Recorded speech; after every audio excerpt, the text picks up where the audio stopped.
So one thing that I talk a lot with students about if they're struggling specifically with the ball striking is understanding two centers in your golf swing. Now, quite simply what they are is there's a center of your shoulder turn or your shoulders, which is really where your shirt buttons would be, and then the center of the hips, and the center of the hip turn, which is really where your belt buckle would be.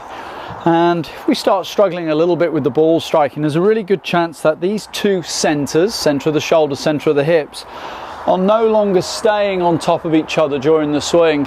There's nearly always a good chance, it's nearly always the lower center, the center of the hips, gets out from underneath the top center, the center of the shoulders, nearly always on the downswing, caused because the lower body slides too much on the way down, tilts the upper body back, and of course the head drops back, and now the low point occurs behind the ball. So a great way of just practicing is, as I'm showing you here, two golf balls or two tees, and in front of a mirror, just set up, very slight tilt to start with, not a great deal.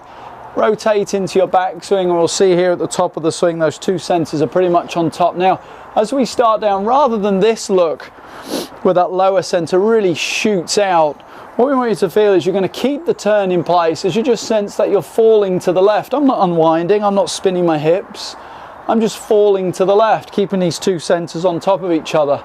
Then as I get further down and into the downswing, then the rotational piece can start to kick in.